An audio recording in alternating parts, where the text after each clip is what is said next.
So how did you end up with that name, Big Freedia? Bounce music is a New Orleans-based music. It's a subgenre of hip-hop.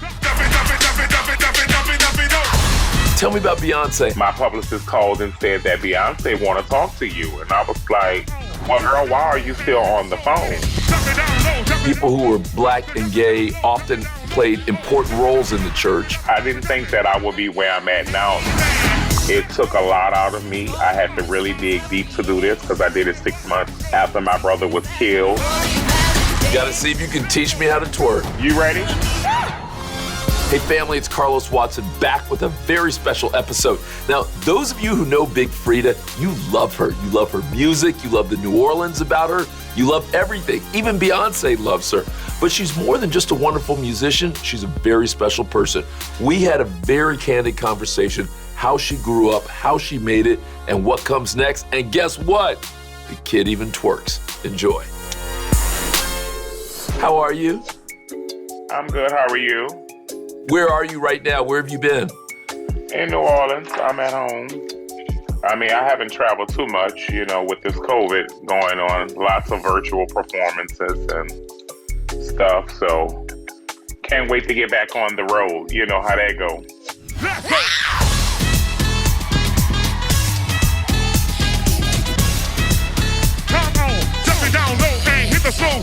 So how did you end up with that name, Big Freedia? Who called you Big Freedia first? How'd that happen? Big Freedia coming through with Corona News. One of my friends called me Freedia first. My friend Raven, and she was just like, we got to give you a more girly name. They used to call me Big Freddie, Freaky Freddie, all kind of stuff. So she was like, we got to give you a more girly name, and she started calling me Freedia. And then we put the big on it. Then Queen Diva came, then Late Night Creeper, and all the other good things that came with it. I have been working at this for 20 years now and grinding really hard and being that girl who has went around the world and showed people what New Orleans culture and bounce music is about. And that's how I get the title Queen of Bounce. For people who don't know bounce music, how do you describe it when you're at various festivals and places and people are like, I don't know bounce music? How do you describe it to them? Bounce music is a New Orleans-based music. It's a subgenre of hip-hop. It's up-tempo, heavy bass, call and respond type music. Has a lot to deal with shaking the and moving the body. It's a party music. It's a fun music. It gets the party hype. You put on a Freedia song and the club going to twerking, okay? I did not come to play with you hoes. I came to slay. Tell me about Beyonce. How did she come across you and start adopting your music, your sound, your work? Well, one day she had came to New Orleans and saw me at a club a long time ago, and it was her, Kelly, Roland, and Solange, and they just came to hang out with me and see me perform. A few years after that, my publicist called and said that Beyonce want to talk to you, and I was like, well, girl, why are you still on the phone? And when she called, she said that she wanted me to be a part of this project that she had coming up, and she was going to send me a snippet of the song, and she wanted me to talk some New Orleans on it. And I was like, oh, that's easy. I might get your song played on the radio station. I might get your song played on the radio station. Next thing I know, I'm walking up at a parade for Endymion around Mardi Gras time. And a fan come up to me and say, oh my God, it's Big Freedia. I just heard you on a Beyonce song. I said, oh my God, I didn't hear myself on a Beyonce song. Knowing who I was, liking my sound, and putting me a part of the project, it will go down in history forever. I'm a star, cause I slay, I slay, I slay, I slay. And it was big for New Orleans and for the movement of Katrina, and we love her here. Talk to me a little bit about your dreams if I had met you in high school. I mean, did you see this stardom coming your way, and would you have been able to lay out for me all of these wonderful things that have happened for you over the last decade plus? No. I started in gospel music. I didn't think that I would be where I'm at now. I actually thought that I would be a gospel composer or a famous choir director. I sung with many choirs around New Orleans. I traveled the world with the choir. I had my own choir. So I didn't think that I would be where I'm at now in this field. You think that you're on top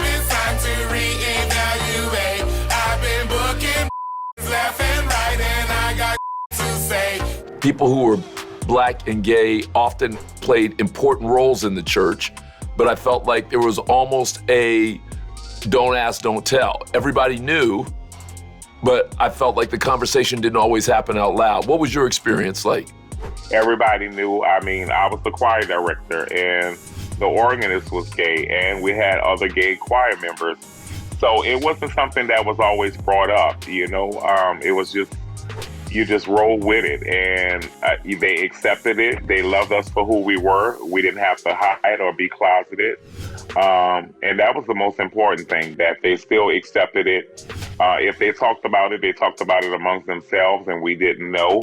So the little trouble that I did have to go through with kids at school and other folks in the neighborhood, it didn't happen so much, but when it did happen, you know, I think I was old enough to be prepared and to kind of handle it on my own. So it's all about support systems, you know, and I had a great support system.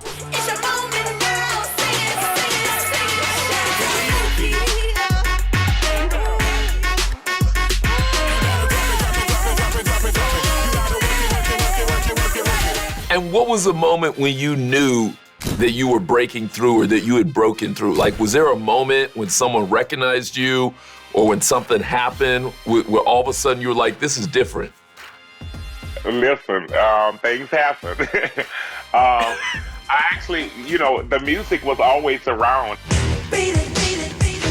I loved the music from Michael Jackson to Prince to Patti LaBelle to Dionne Warwick, Diana Ross. Jay-Z, Biggie, I mean, Tupac. It was just so many people that I looked up to musically, but like locally, I looked up to, you know, girls like Gina and Sissy Shannon, and those were the girls in the neighborhood that were doing stuff and their name was ringing. I'm Big Freedia, and this is my sister Katie Red. But my friend Katie Red was the first transsexual to come out with bounce music in 1998. Boom! Big Freedia. Oh, thank you.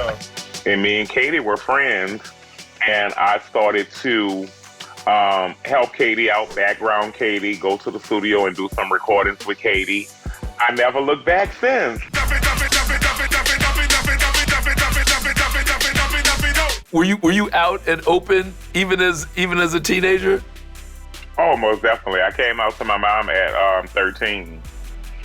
So as a teenager, I was in my full bloom of being who I wanted to be, you know, still trying to find my way, but I definitely was out. Well, it's cold outside. I stay hot. Tell them ho, ho, ho when you make that drop. Now, why did you have that confidence when so many kids don't? Because you know, for a lot of kids, that's been a struggle. Why do you think you were so confident that you were able to say that to your mom and be out in high school? You know, the relationship, I think it was the relationship that me and my mom had that played a big part. And she was my biggest cheerleader. She was my protector. And once I told her I didn't need approval from anybody else in the world. Once the lady who born me approved it, I really didn't care what everybody else thought. As long as mom approved, I didn't need nobody else. I think I was just drawn to creative outlets as an scapegoat. I grew up on Josephine Street here in New Orleans. It wasn't so accepted being black and gay and in the hood.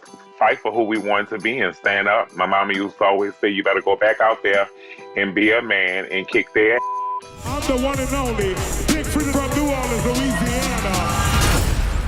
I got a phone call. Adam been shot. I just lost my baby brother. Hey, tell me about this documentary you have. Congratulations. Tell me about your documentary. Thank you. Freedia Got a Gun. So Freedia Got a Gun is a new documentary that I put out and wanted to do something to help the kids of New Orleans and what's going on in the black community with violence. I lost my mom in 2014, and, you know, even my uncle, and then losing your brother who you grew up with your whole life. You know, I just keep praying and asking God for strength. It took a lot out of me. I had to really dig deep to do this because I did it 6 months after my brother was killed. So a lot of wounds hadn't even closed before I started to record this documentary. Thank you to Ms. Barbara and the City Council and the City of New Orleans for representing me and my mom. You know, she was a great mom, and she provided unconditionally for us. I love hearing that. I ended up with a good mom as well, which is a blessing. And what I like that you said earlier is that she was also a good mom, I feel like, to other people in the neighborhood too. She was a powerful lady, and she was small, but she had a powerful mouth, and people respected and loved her in every decision that she made. So I just follow those steps and try to follow what my mom do or what my mom say. And it got me a long way. You're more than Big Freedia, the bounce queen. You're like the mother of the neighborhood. Now, are you a good cook? Are you one of those New Orleans people who knows how to cook? Of course. I have a cooking show, and I also cook for my whole family every holiday. Welcome to the Garden Cookout with the Queen Diva. You know, all during the week, you know, I'm throwing food together. They all popping up. You know, what you cook today? So yeah, I definitely can cook. I can throw down in the kitchen. You know, I can throw down some cabbage and cornbread, some red beans and rice. You know, I could fry a mean piece of chicken. I can do a great gumbo. Cornbread dressing is one of my favorite dishes. Booty popping potatoes. I know how to cook all kind of stuff. What you making, Freedia? Booty popping potatoes. Yes, my favorite. Yeah. Big Freedia, my last question to you, I'm always asking people about what they've learned about love. What have you learned about love? Are you ready? I've been ready. Dun, dun, dun, dun. I am love, and I spread love continuously throughout everything that I do. And, I just remember to remain humble, to remain gentle, and, much love as and light and positivity to the world to try to make it a better place.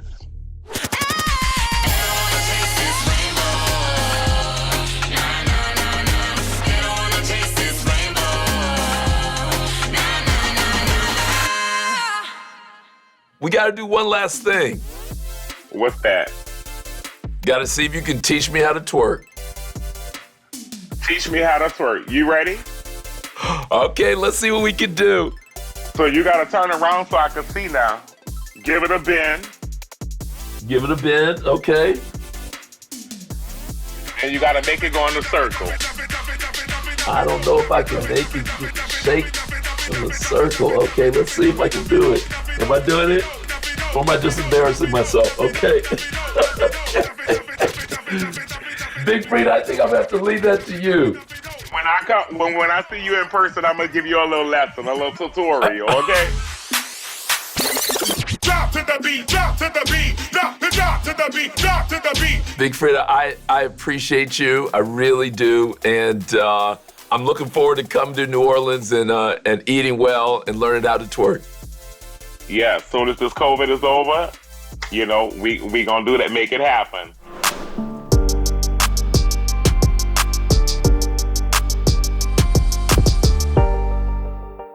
Hey, I hope you enjoyed Big Freedia. What a special person. What an interesting person. What a deep person. I love that she's made it. And I love that we had a chance to meet her and tell some of her story.